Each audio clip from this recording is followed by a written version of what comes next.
જેટલા જેટલા લોકોએ ફોન કરીને આજે મને ખબર પડી, ઘણા લોકોએ કીધું કે આ સભામાં કિસાન મહાપંચાયતમાં જાશો નહીં, ત્યાં જવાનું નહીં. એને ખબર છે કે ત્યાં જશે તો મિત્રો ભાજપના ધારાસભ્યને સામે બેહાડી દો, અને ઈ જો આંખું ખોલી જાય, આંખું ખોલી ન જાય તો ઈશુદાન ગઢવી નામ મટાવી દઉં સાહેબ.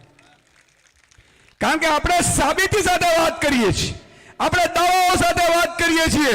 આજે હું આપણે 4 પ્રશ્ન પૂછવા માંગીશ કે આખા ગુજરાત ભારતનો વિકાસ થયો એવો ભાજપ વાળા કહે છે કે અમે બહુ વિકાસ કર્યો, વિકાસ કર્યો, વિકાસ કર્યો કહે છે કે નહીં? એમનો પોતાનો ભાજપના 20,000 લોકો છે જે તમારી મારી જ્ઞાતિના આગેવાનો ભાજપમાં હશે ને. યા ગીરમાં ફાર્મ તો કે ભાજપ વાળાનો, સોમનાથમાં હોટલ તો કે ભાજપ વાળાની, કોડીનારમાં આ હોટલ તો કે ભાજપ વાળાની, આ ગામ તો કે ભાજપ વાળામાં. આવું આવે છે કે નથી આવતું? એ ભાજપીય કરદા પાર્ટીને કહેવા માંગુ છું કે સરકાર પાસે ઈ પણ પાવર હોય છે કે તમે ભેગી કરેલી સંપત્તિના જો પુરાવા ન આપી શકો તો સંપત્તિ સરકાર બદલતા જપ્ત થઈ શકે. મારે ખેડૂતો મને ઘણા પૂછતા કે સુદાનભાઈ આપણે કઈ રીતે દેવું માફ કરીશું? અત્યારે તો લાખો કરોડોનો, હજારો કરોડોનો કર્જ ચડી ગયું છે. એટલે મેં કીધું ભાજપના એવા 5,000 લોકોનો લિસ્ટ બનાવીને રાખ્યું છે જેની પાસે 2,000 કરોડથી વધારાની સંપત્તિ છે. અને ત્યાંથી ફોન આવે ગાંધીનગરથી કે તમારે જેલમાં જવું છે કે આ સંપત્તિ દાનમાં કરવી છે, તો કહું થાય? દાનમાં થઈ જાય કે ન થઈ જાય? સાહેબ એ લોકોને આજે આપણે એવા કઠી રહ્યા છીએ. આજે અમે 15-20 યુવાનો છે સાહેબ, મર્દના પાટિયા આ બહેનો છે, રેશમાબેન જેવી બહેનો. તમે વિચાર કરો, કોઈ મુખ્યમંત્રીના દીકરા નથી, કોઈ પ્રધાનમંત્રીના દીકરા નથી. એક સામાન્ય પરિવારમાંથી આવતા ખેડૂત માલધારીના દીકરાએ ભાજપને ધ્રુજારી દીધી છે કે નથી ધ્રુજારી દીધી? ઘરમાંથી બહાર નીકળે તો અમારા હપના આવે છે કે આજે ક્યાં છે? તો કે આજે ઈશુદાન બાજુ ખંભાળિયામાં સભા હતી અને આજે ગોપાલ ને બધા કોડીનાર પહોંચ્યા છે. એટલે વળી અહીંયા ફોન કરે, જાતા નહીં, જાતા નહીં. આવું કરે છે કે નથી કરતા? આવ્યા ને જાતા નહીં એવું કે પછી પોલીસ વાળાને કે પરમિશન કેમ આપી? પોલીસ કે સાહેબ બંધારણ છે, આમાં અમે કાંઈ ન કરી શકીએ. અને આ લોકો પરમિશન ન આપીએ તો ઉલટાની લાખ પબ્લિક ભેગી કરે છે, એટલે પેલા આપી દેવાય ગયા. આ વાત સાચી કે નહીં?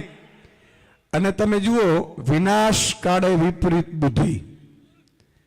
હળદરમાં ઈ દાંડિયાઓએ ફોન કરીને પોલીસને એમ કહેવાની જરૂર હતી કે ભાઈ કરો ધોકાવાળી. આખા ગુજરાતના ખેડૂતો લાલ ટમેટા જેવા થઈ ગયા છે. એક ઉદ્યોગપતિ મિત્ર છે, તમે ઓળખી જાજો. ઈ ઉદ્યોગપતિ એવું કીધું કે આપણી સરકાર આવે એટલે પહેલું કામ એવું કરો કે ખેડૂતોની જેટલી જમીન છે ને આપણે લઈ લઈએ.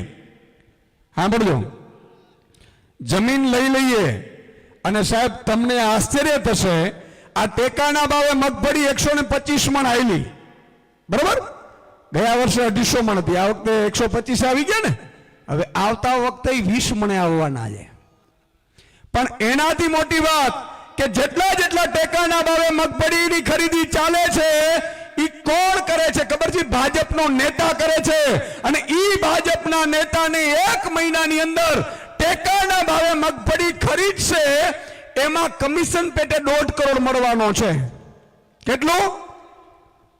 એ તમારા મારા રૂપિયે કેટલી બૂચ મારે છે ને એની હું વાત કરું છું સાહેબ. આટલી કમાણી છે. ભાજપ પાસે કાર્યકર્તાઓ નથી રહ્યા, નિષ્ઠાવાન. અટલ બિહારી વાજપેયીની ભાજપ અલગ હતી, આ ભાજપી કરદા પાર્ટીની ભાજપ છે. હા, તમારા ભેગા આવે ને ખિસ્સામાંથી ખિસ્સું કાપીને લઈ જાય ખબર ન પડે. મહેનત લીધું યાર, મહેનત લીધું. યા છે તો હું એમ કહેવા માંગુ છું કે ભાજપ પાસે કાર્યકર્તાઓ નથી, લાભાર્થીઓની ગેંગ છે. કોણ છે લાભાર્થીઓ? તો કે મનરેગા યોજનાના લાભાર્થીઓ છે, તાલુકાની ગ્રાન્ટોના લાભાર્થીઓ છે, જિલ્લાવાળાઓ જિલ્લાની ગ્રાન્ટોના લાભાર્થીઓ છે. જેટલા રોડ રસ્તા બની જાય છે, તૂટી જાય છે, કોણ છે? કોણ બનાવે? ભાજપના નેતા બનાવે છે. ને ભાજપ પણ એવું કીધું છે કે રોડ બનાવો, 2 વર્ષમાં તૂટી જાય એવા બનાવો, તમે કમાઈ લ્યો, પણ તમારા ગામમાંથી બૂથમાંથી મત નીકળવું જોઈએ. ભાજપની એક જ શરત છે, જેટલું કરવું એટલું કરી લ્યો, પણ બૂથમાંથી મત નીકળવા પડે. મિત્રો, કમલમ તૂટ્યું એવું ક્યાંય જોયું? સમાચાર આવ્યા કે ભાજપે તમામ જિલ્લામાં આલીશાન 5 સ્ટાર હોટલ જેવા કમલમો બનાવ્યા. ક્યાંય સમાચાર આવ્યા કે કમલમમાંથી છત તૂટીને ભાજપના ફલાણા નેતાનું મુંડું તૂટ્યું? આવું સાંભળ્યું? ભગવાન નો કરે, તૂટે નહીં. આપણે કોઈ માણસને એવું ન કરી શકીએ, બરાબર? નહીં, એવું ન કરાય. પણ હું એમ કહું છું કે ક્યાં સમાચાર સાંભળ્યા? ભાજપના મુખ્યમંત્રીના ઘર પાસે ખાડા પડ્યા એવું સાંભળ્યું? તો આપણે ત્યાં ખાડા કેમ પડે? રસ્તામાં ખાડા છે, ખાડામાં રસ્તા છે. સાચું કે નહીં? મિત્રો, એ મલાઈ ખાનારા છે. એટલે ભાજપ પાસે જેટલા નેતાઓ મતદાન લેવા આવે ને તમારી જ્ઞાતિ જાતિ ધર્મના, અમે તો લાખો કરોડોના પેકેજ છોડીને આવ્યા છીએ અને એવી રીતે આવ્યા છીએ કે ભાજપ પર અને કહીએ છીએ કે તમારા બાપમાં તાકાત હોય ને એટલો અત્યાચાર કરી લેજો. જો અહીંયાથી ભગાડીને ન જઈએ ને તો અમે ખેડૂતના દીકરા નહોતા સાહેબ. એટલી તાકાતથી લડવા નીકળ્યા છીએ. હિંમત છે, બુદ્ધિ છે, ભગવાને શક્તિ આપી છે, જેલથી ડરતા નથી. પણ એટલું કહેવા માંગીએ છીએ કે પાછું વળીને જોઈએ ને તો પાછા ઊભા રહેજો, બાકી હામું ઉતરું પતી જાય. મિત્રો, અમે સામાન્ય પરિવારમાંથી આવીએ છીએ, પણ નરેન્દ્ર મોદીની તાકાત નથી કે અમારી બોલી લગાડી શકે. આ નાની સુની વાત છે. કોઈ 50 કરોડમાં વેચાય છે, કોઈ 5 કરોડમાં વેચાય છે, કોઈ 150 કરોડમાં વેચાય છે. અને અમારા જોઈ લો સાહેબ, સામાન્ય પરિવારમાંથી આવનારા જેલમાં જાય. તમારાથી થાય, અમને ખબર છે મિત્રો, કોઈ પણ ગુનો કરો ને તો 90 દિવસથી વધારે જેલ નથી. બધી ખબર છે. તમારા દીવાનું નહીં જેલથી કોઈની તાકાત નથી તમે 90 દિવસથી વધારે જેલમાં રાખી શકે સાહેબ. મર્ડર તો આપણે કરવાનું નથી, ન જ કરવાનો હોય ને. આપણે એ ધંધો કરવા થોડા આવ્યા છીએ.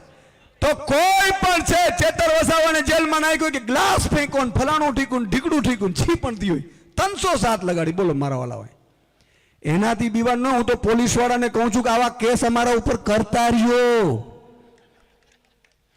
કારણ કે તો જ જનતામાં ક્રાંતિ જાગશે.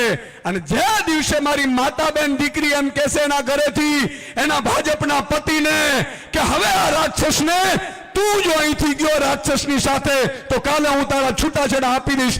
આ દિવસો મારે જોવા છે ને એટલે કહું છું અત્યાચાર કરો અમારી ઉપર. જરૂર છે મારી માતા બેન દીકરીઓના છે ને હાથમાં જાગવા જોઈએ.